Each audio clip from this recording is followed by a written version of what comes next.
Number 3. Chris Bledsoe. Chris Bledsoe was a commercial pilot who also had his own business, but found life difficult due to ill health.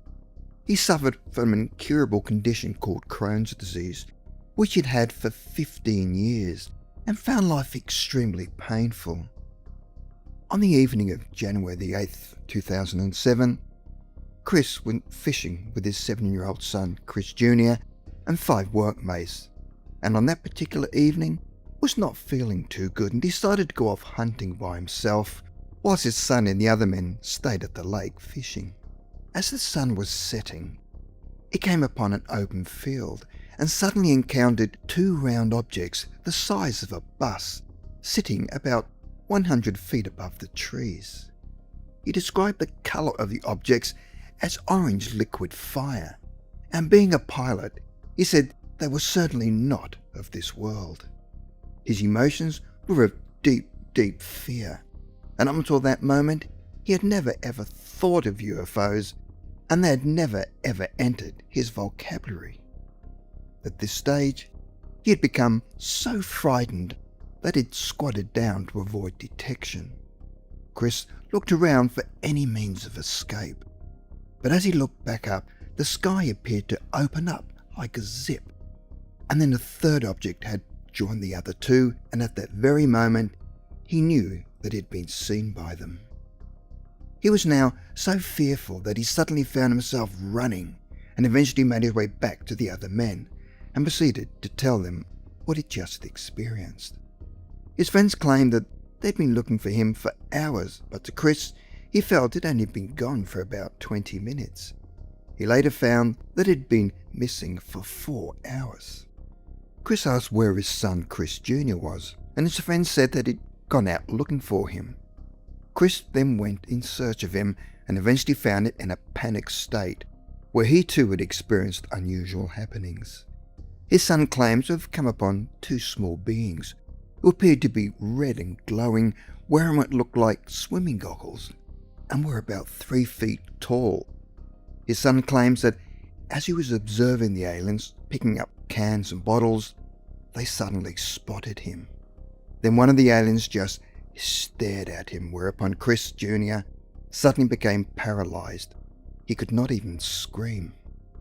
He claims his paralysis had stopped when the aliens must have seen the headlights of his father's truck. Chris and his son then made their way back to the other men, where everyone appeared wide-eyed and shocked. Suddenly, one of the men looked up and shouted that the sky was now full of at least 9 round objects, all slowly manoeuvring around each other, and then 3 of the objects landed on the other side of the river. Pandemonium had now set in as they all raced towards the truck. Chris was driving as fast as he could, with the other men screaming, "Go, go, go!"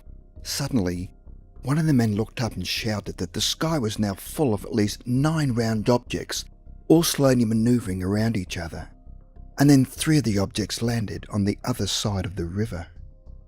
Pandemonium had now set in as they all raced towards the truck. Chris was driving as fast as he could, with the other men screaming, "Go, go, go!" One of the men looked at the back and saw the terrifying sight of one of the small beings chasing them on all 4s. The truck then came upon the field where Chris had originally encountered the objects and suddenly slammed on the brakes.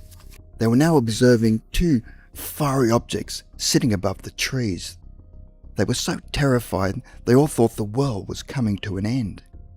One of the egg-shaped crafts came towards them and was floating above the truck.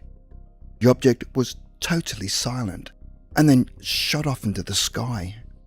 Chris drove home at full speed. This strange story did not end there. In the weeks that followed, they all started to experience strange events in their homes, seeing shadowy figures darting around the room and walking through walls, and Chris would hear footsteps running in the attic.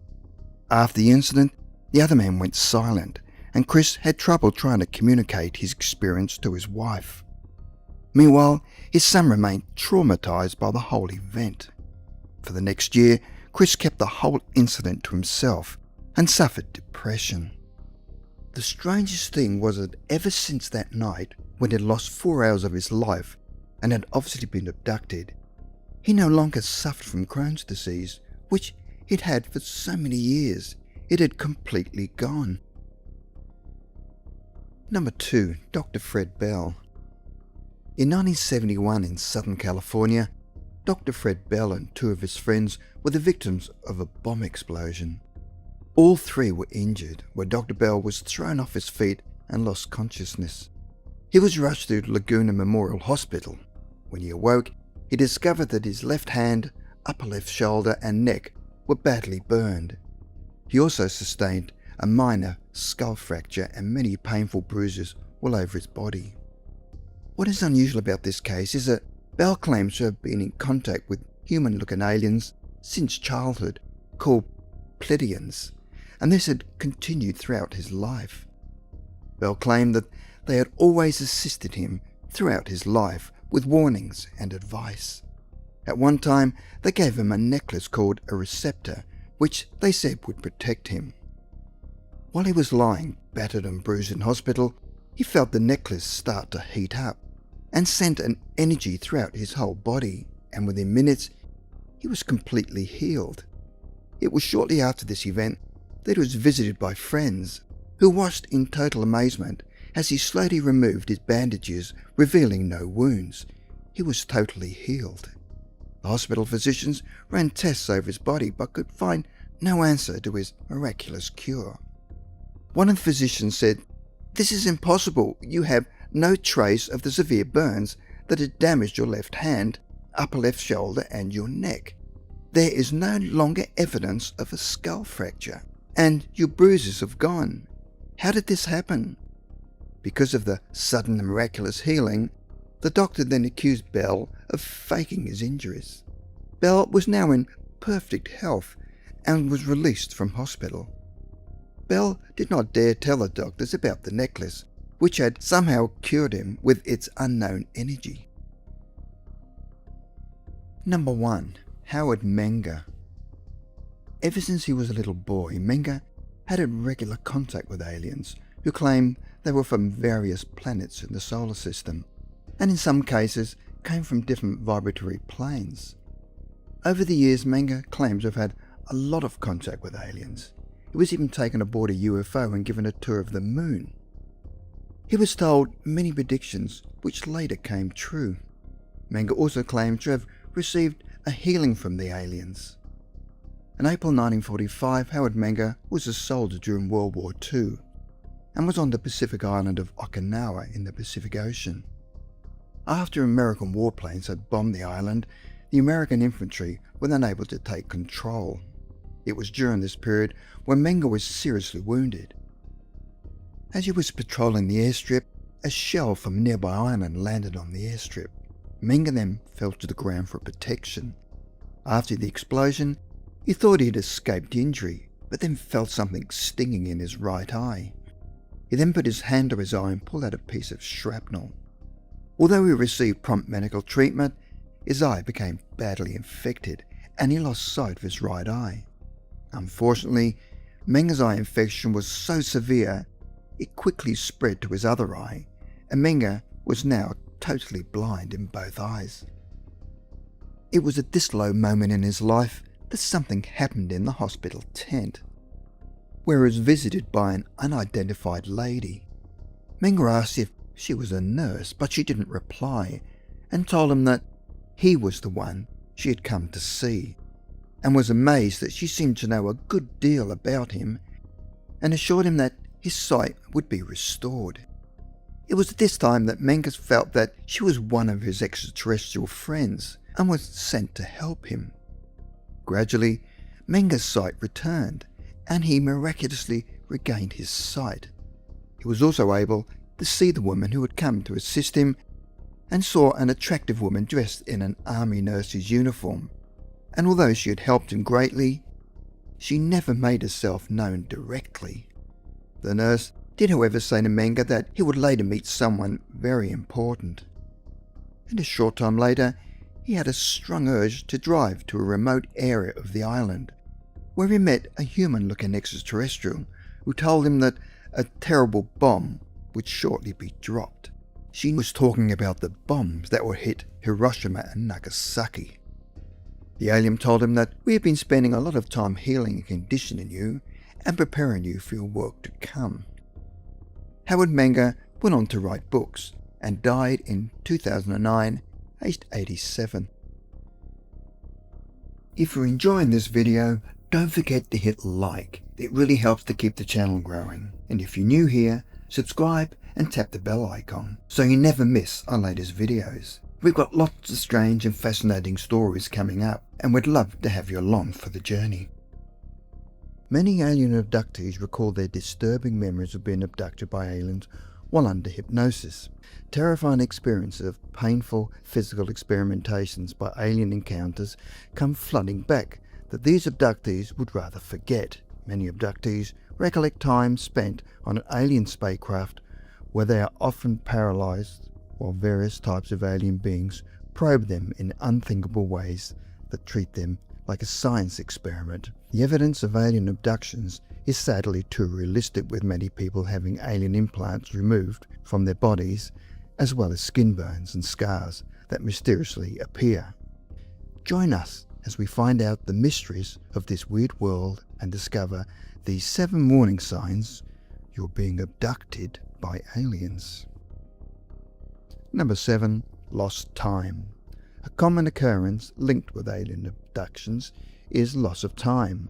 Many abductees have reported missing hours or days during which they cannot recall their whereabouts. The abductee is usually returned to the same spot from where they were taken, waking up hours or sometimes days later and only realizing they have experienced missing time. Upon checking a timepiece, one alien abductee named Sylvia described one of the more startling incidents.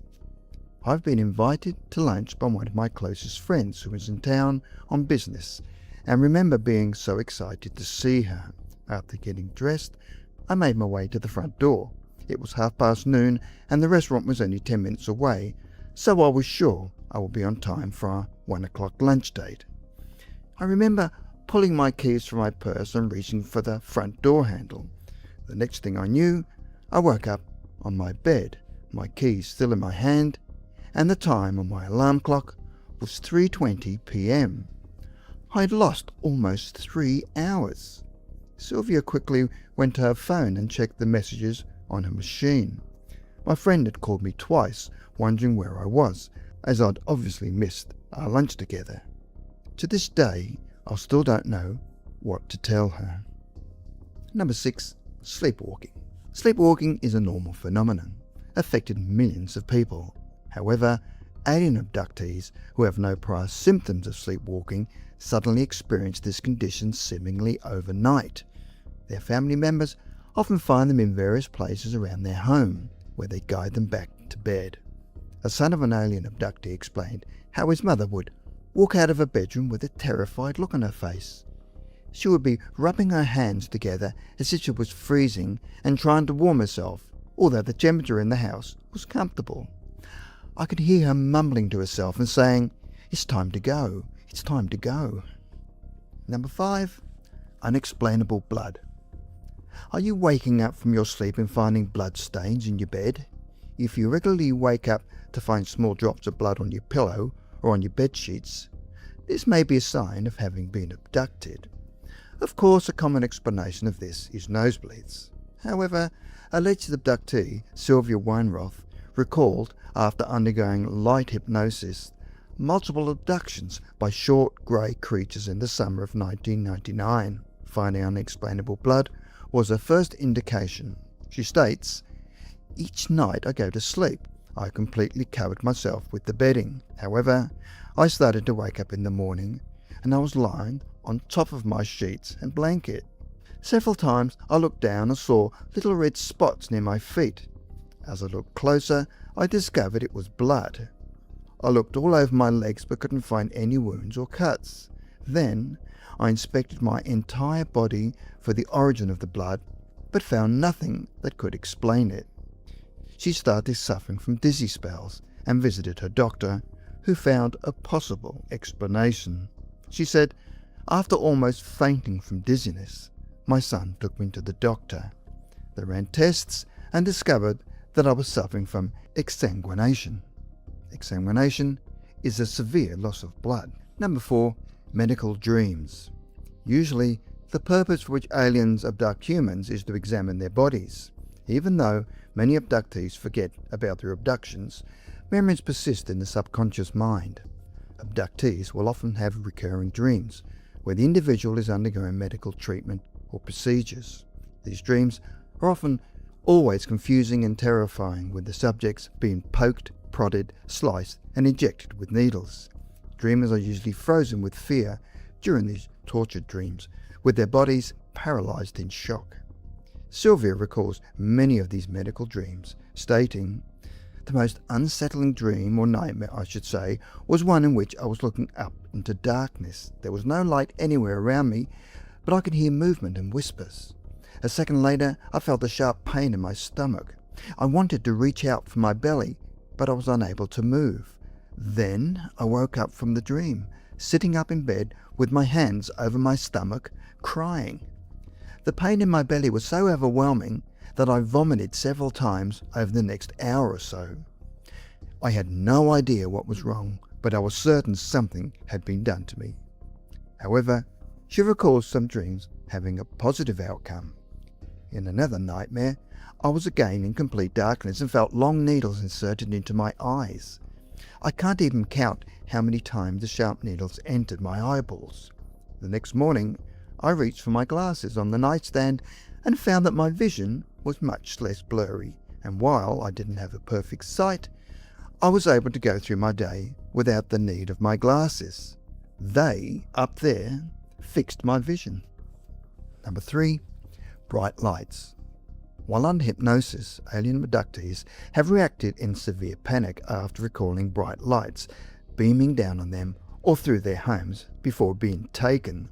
These occurrences have been documented in regression therapy as a precursor to their abductions, causing immense anxiety and fear to those experiencing them. Sylvia is no stranger to bright lights, stating, "Under hypnosis, I recalled that I would be elevated from my bed and almost blinded by a bright white light. I would only see it for a second before I lost consciousness and awoke again on the cold metal bed. Once I remembered the light, I was forced to remain at home when it was dark outside. Headlights, street lights, and anything bright would send a shiver down my spine, and I would freeze in terror. It's hard to explain, but I was filled with a strong sense of dread that something bad was going to happen to me. It's been years since I left the house after dark." Sylvia tells us of the time she spent the night in a hotel. "My son and I were travelling to visit his sister, my daughter, and we drove for a day and then spent the night in a hotel. I went to bed early and quickly fell asleep while my son slept in the adjoining room. I woke the next morning on the floor. My nightgown had been torn down the back and put back on me inside out. At first I felt like I'd been attacked, but the door to the hallway and to my son's room was locked from the inside, and I was alone. After I composed myself, I got dressed and went downstairs for breakfast. As I passed the hotel front desk, I heard 2 guests complaining about the bright white light that flashed into their windows in the middle of the night. The desk clerk apologized but explained that there were no lights on outside of the hotel. Of this he was certain, as he worked through the night, having been there since midnight." Number 2. Implants. Usually alien abductees have little proof or evidence they've been abducted except for their hypnotherapy sessions and memories. However, alien implants are all too real in alien abductions and showcase some truly terrifying evidence of aliens. Recently deceased Dr. Roger Lear was an American pediatric surgeon and ufologist. He had removed about a dozen implants from people's bodies and claimed they were devices that emit radio signals. These bizarre metallic implants are likely tracking devices and are often inside people who have been abducted multiple times. Lear alleged that the implants had moved by themselves during surgery, as if to avoid removal. Lear said that laboratory testing of the implants implied that they were of extraterrestrial origin. Most people who have implants usually don't know they have them. Symptoms of these implants include an abnormal scar or mark on the body that can't be explained, long periods of lost time, flashbacks and/or dreams of being on a surgical table surrounded by lights and beings, hard pieces of metallic or plastic-like substances under the skin that shouldn't be there, uncontrollable actions, painful nasal cavities as if something hard is up there, headaches due to a brain implant, nosebleeds. Alien implants are slowly becoming more prevalent in the scientific community as real proof of alien encounters through abductions. There have been thousands of abduction cases that show little evidence except for the physical evidence. Number 1. Scars. Lastly, mysterious and unexplainable scars can sometimes be found on alien abductees. Body scars often range from bruises, laser cuts, scoops or burns, and can be found usually on the waist, ankles, or back of the person. Some of these unusual marks don't look like your typical scars. They can appear in very intricate, geometric, and detailed shapes. These strange markings can come out of the blue in a very short span of time, with the abductee not having sustained any injury to receive it. Whether you believe in aliens or not, you can't deny these unexplainable signs and evidence of extraterrestrial abduction. Thousands of alien abductions have taken place in the past and are sure to continue in the future.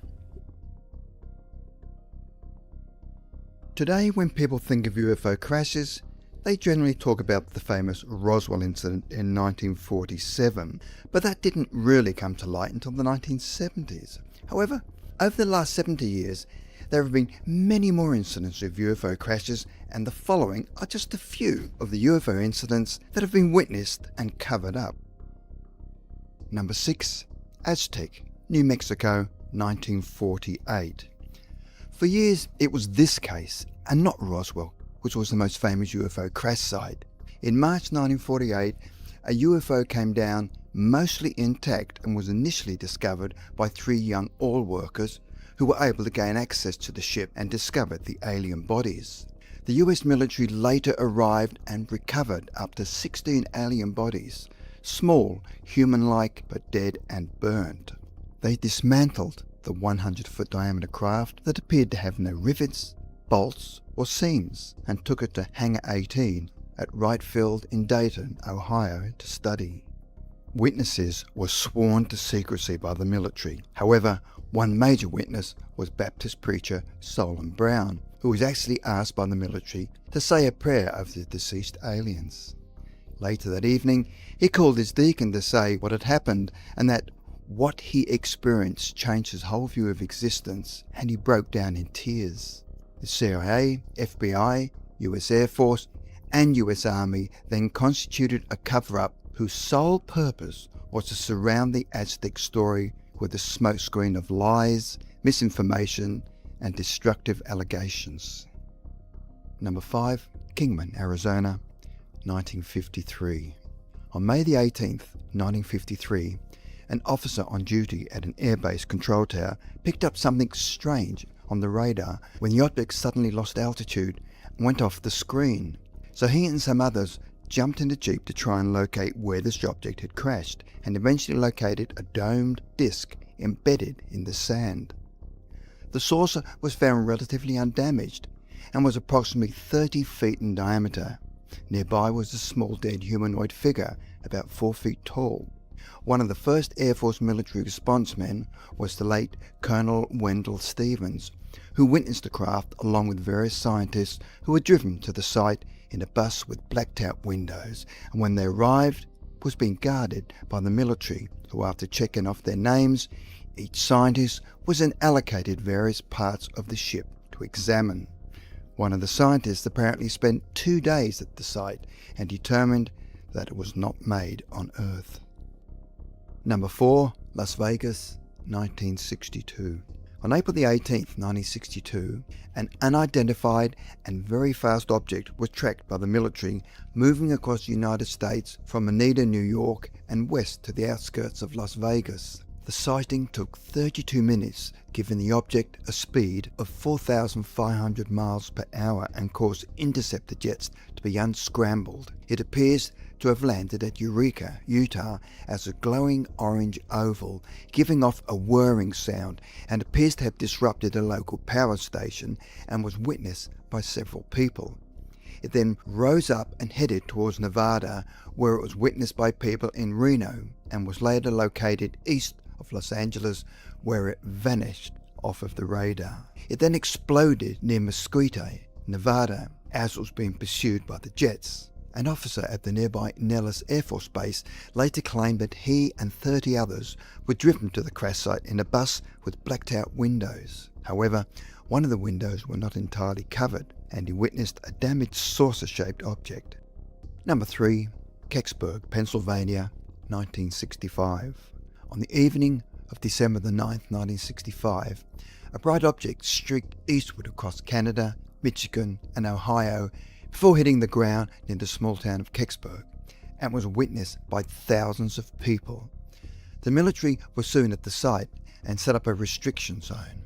However, a witness called Jim Romansky was able to reach a stream bed where the object had come down and described an acorn-shaped object between 9 and 12 feet in diameter.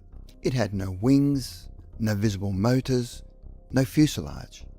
Around the base was a gold band with writing that looked like ancient Egyptian hieroglyphics, with characters of broken and straight lines, dots and rectangles and circles. The body was dented but without rivets, seams or welds. Number 2. Bolivia, 1978. On May the 6th, 1978, in the mountains of Bolivia, many people saw an object streak across the sky and slam into a mountain near El Tade, close to the Argentinian border. On May the 14th, the Bolivian Air Force discovered the crash site working with the local police. The police chief described a dull metallic cylinder, 12 feet long, with a few dents, but did not know what was inside it. However, 2 US intelligence officers arrived at the scene to take over investigations, and to this day the identity of what came down in Bolivia has never been made public. Number 1. Brazil, 1996. In 1996 in Menger, Brazil, a UFO crashed, and during the course of several weeks, as many as 8 alien creatures were captured or killed and turned over to the American authorities. Eyewitnesses described the creature as humanoid and about 3 to 4 feet tall. They had dark brown, hairless skin, big triangular heads with 3 short horns on top, and huge red eyes that were vertically oval, which fitted the description of reptilian grey. Other separate eyewitnesses claimed sightings of an alien with a large head and very thin body, with V-shaped feet, brown skin and large red eyes. Around midnight, between January the 19th to 20th, North American Air Defense Command contacts the Brazilian Air Defense and Air Traffic Control and warn them of a UFO coming down over southern parts of Minas Gerais state. This is confirmed by a Brazilian Air Force man and an employer at the radar facility at the Air Force Base who received the information. On January the 20th, after midnight at approximately 1:30 a.m., a farm worker couple, Augusta and Eureka Rodriguez, were wakened by the distressed sounds of their livestock. As they looked out of the window, they saw the animals running from one side to the other. They then looked up into the sky and saw a silent UFO without lights. It was like a submarine-shaped minibus that was shaking and emitting smoke as it descended to at least 5 meters above the ground. A military witness admitted that the craft had crashed and he was part of the debris retrieval. Material was twisted and lightweight. Military forces captured 2 live extraterrestrial creatures, and the capture occurred in the neighbouring areas of the city of Varginha, central Brazil. Some local office staff actually claim that they treated the surviving creatures. Researchers talked to girls who first saw the aliens and the dozens of other eyewitnesses who saw them in the town.